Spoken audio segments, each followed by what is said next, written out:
In section 7.4, we're going to talk about general strategies for solving equations. So we've learned a variety of different ways. So we're going to just call the variable b here. If the only power of b is to the first power, all you're doing is getting b by itself, right? That's something we did in Algebra 1. If the variable is under a radical, so remember radicals mean square roots or cube roots, fourth roots, so on, then you have to raise both sides to an exponent by using powers, but you have to get the radical alone first before you start squaring both sides or cubing both sides. If b squared appears, but b to the first power does not, all you have to do is get the b squared alone and then square root both sides. But remember, when you square root both sides, you need a plus or minus. But if we have both b to the first and b squared, then put the equation in standard form, which of course is ax squared plus bx plus c equals 0, and use the quadratic formula. So this gives us a good structure for identifying which strategy to use. So let's do some examples. So looking at this first example, what I see is x to the first power. And up here, b was just any old variable. So x to the first power, same as the only power of b is to the first power. So all I want to do is get all the x's on one side, all the numbers on another. This is a pretty easy Algebra 1 equation. But, you know, now that we've learned so many other strategies, sometimes people get confused. So that's why I wanted to go over this in detail. So I'm going to subtract 2x from both sides. I always get the variables together first. So 10x plus 3 equals 8. Subtract 3 from both sides. 10x equals 5. And then divide both sides by 10, right? This isn't something that, should be new or anything, but it's more about just putting it together and, oh yeah, that's when I do that strategy. And of course, we use curly brackets and reduce our fractions. So 5/10 is 1/2. So the solution is 1/2. All right, let's try the next one. So in this one, I have 12x plus 3 equals 2x squared plus 8. What I'm seeing is both an x squared and an x to the first power. That's when we have to use the quadratic formula. So what I'm going to do, I always like to keep my x squared positive. So I'm going to move the 12x and the 3 to the other side. So minus 12x minus 3 to both sides. So what I get is 0 equals 2x squared minus 12x plus 5. So all that changed from part A to part B is that we squared the x, but that changes everything. So now we got to use the quadratic formula.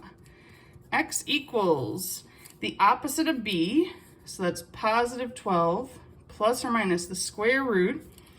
B squared, negative 12 squared is 144. I would always suggest just doing that in your head if it's one that you know. Minus 4 times 2 times 5. All over 2 times a, so 2 times 2. Hopefully we've gotten, better at the quadratic formula. Now, what's under the square root, that goes in the calculator. 144 minus 4 times 2 times 5. We don't need multiple steps, just type it in there. So I'm getting 12 plus or minus the square root of 104 over 4. So next step in the quadratic formula is to see if any perfect squares go into 104. Already I'm feeling like 4 does, so let me divide by 4. So this is now the square root of 4 times the square root of 26, because 4 times 26 makes 104. So look for a perfect square, divide by that. Square root of 4 is 2. I'm running out of space, but we'll make it work. 12 plus or minus 2 square root of 26. Oh, and 26 is 2 times 13. Those aren't perfect squares. That's how I knew I was done simplifying. And now we get to use our heart simplification. Remember, the square root isn't part of it. We're just looking at simplifying these coefficients, and all of them are divisible by 2. So that makes the final answer 6 plus or minus the square root of 26, because 2 divided by 2 is 1. I don't need to write the 1 there. And 4 divided by 2 makes a 2 in the bottom. I'm running out of room, but of course, you know, curly brackets are great for these two solutions as well. And make sure you understand that that's two different numbers, right? One where you add and one where you subtract. All right, so hopefully that distinction makes sense of like when I can just solve for a variable directly, when I have to use the quadratic formula, it's if I have an x squared and an x to the first power. All right, well then in example, the third example here, both of the x's are squared. So what that does, step 3, if b squared appears but b to the first power does not, I can get the squared alone and then square root both sides. So let's try that. So I'm going to subtract 2x from both sides, or 2x squared, sorry. At first it's gonna look a lot like what we did when it was x to the first power. Maybe I'll even leave it up there. All right, I'm gonna get 10x squared plus 3 equals 8, and then subtract 3 from both sides. So 10x squared is 5. Divide by 10. Maybe I didn't need to show this much work, but it doesn't hurt. So x squared equals 1/2. But, so that's where we were able to end when it was just x to the first. But now that it's x squared, we have to square root both sides. And when you square root both sides, you need that plus or minus. So our answer here is x equals plus or minus the square root of 1/2. But here's the other issue. That's not simplified because we need to rationalize this denominator. All right, square root of 1/2 is square root of 1 over square root of 2. So I need to multiply by square root of 2 over square root of 2 to rationalize that denominator. So I get plus or minus the square root of 2 over just plain old 2. And that's simplified rationalized denominator. So the two solutions are square root of 2 over 2 and negative square root of 2 over 2. All right, so hopefully that makes sense, and we see that distinction with when, like, we're definitely able to stop a bit earlier when it was just x to the first, and the x squared just gives us a few more steps to do. And two different answers now instead of just one answer too. All right, last one of these before we try something different. This has radicals. When you have radicals, you have to raise both sides to an exponent, but the rule is you have to get one of the radicals by itself first. In this one, we already have a square root isolated on the right side. So we should be good to square both sides at this step. But when you square the left side, that's a FOIL. We have to write that out. Square root of x plus 3 times square root of x plus 3. Because the 3 is not under the square root, right? These are two separate things, so we have to actually distribute and FOIL. But on the right side, the square root and the squared go away, so we just get x plus 12. All right, so make sure you see that distinction between when I squared both sides, that difference between the left side and the right side, because we do need to make sure we remember to do that step of FOILing. Exponents don't distribute the way multiplication does. All right, so let's FOIL. Square root of x times square root of x is just x. Square root of x times 3 is 3 square root of x. Then 3 times square root of x is 3 square root of x. 3 times 3 is 9. And still equals x plus 12.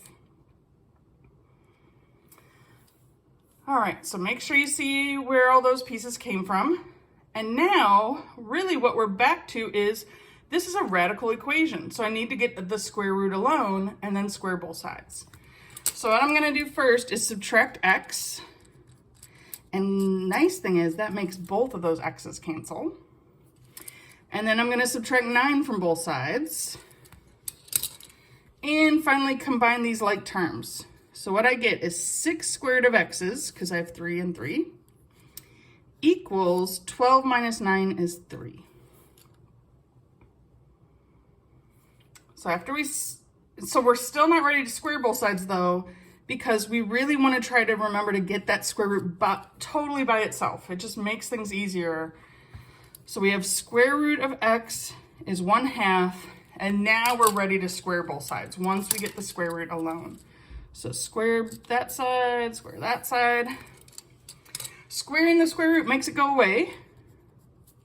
X equals 1/2 squared is 1/4, because 2 times 2 makes 4, and 1 times 1 makes 1. But with a radical equation, you have to check, right? I didn't check these other solutions on these examples. This one, it is mandatory because it is possible to get an extraneous solution. So we have to check, but remember, checking could be done on a calculator too. So I have the square root, and if you want to do it on a calculator, let's just convert the 1/4 to 0.25. Plus 3, and I want to know, does that equal the square root of 0.25 plus 12? Certainly we want to write our answers as a fraction. It doesn't make a big difference, but to web work, you know, sometimes it does. But that doesn't mean for our check we have to do that. So I do 0.25 square root plus 3 equals. So on the left side, I'm getting 3.5. And now on the right side, I have 0.25 plus 12. I add first, equals, then take the square root. Oh my gosh, look at that. It checked. So that makes our solution 1/4. So the solution isn't the answer we get when we checked, it's the answer what we got for x equals. Awesome. All right, so hopefully that helps us like sort of come up with strategies for what to do in each situation. The other part of section 7.4 is solving formulas.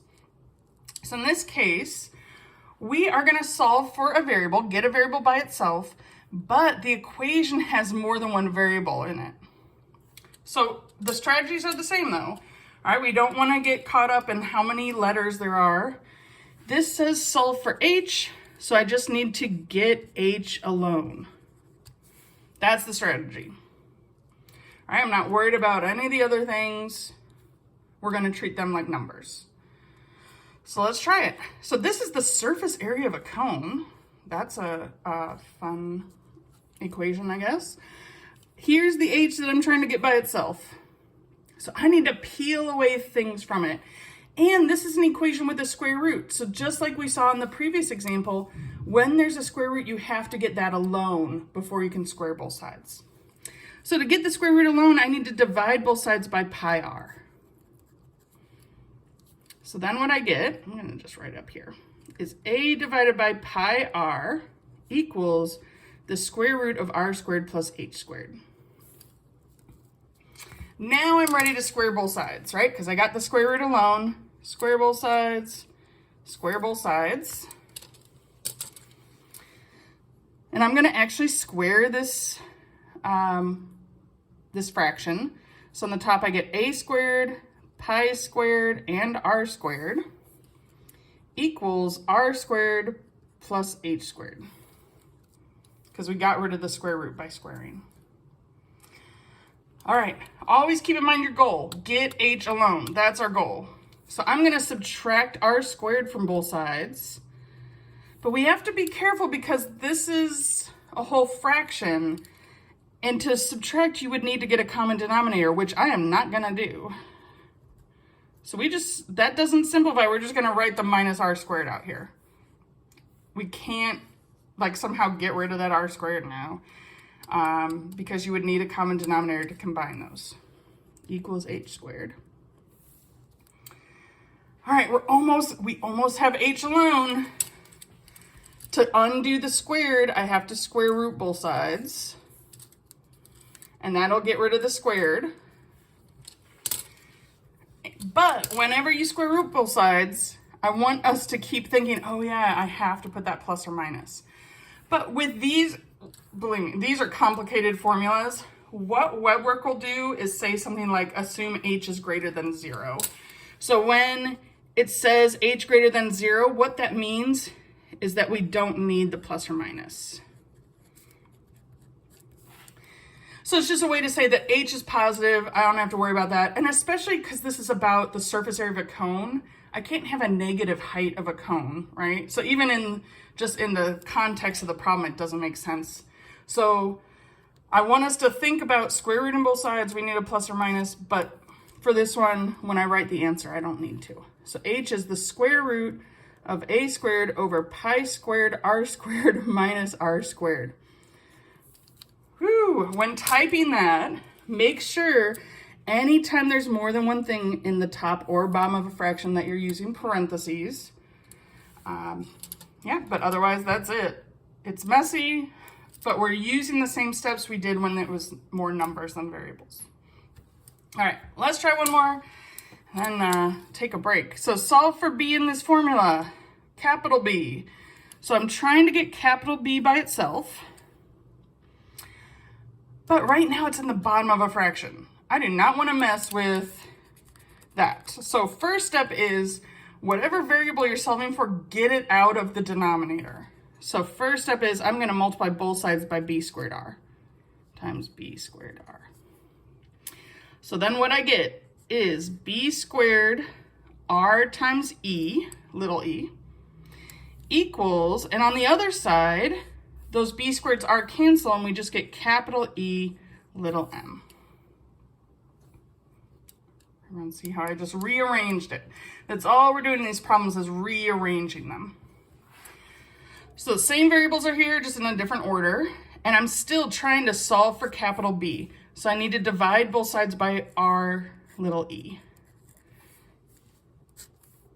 Right, we're always just working towards getting the variable they're asking for alone. So now, how do I undo a square? Oh, funny you should ask. You square root both sides, of course. Now, and again, this is one where I want you to think about like, oh yeah, I should be adding that plus or minus because I don't want us to forget about it when we need it. But in these complicated formulas like this, WebWorks not going to make you type the plus or minus. It's just b equals the square root of capital E, little m over little r, little e. Again, when you have fractions with more than one thing in the top or in the bottom, you need parentheses around both.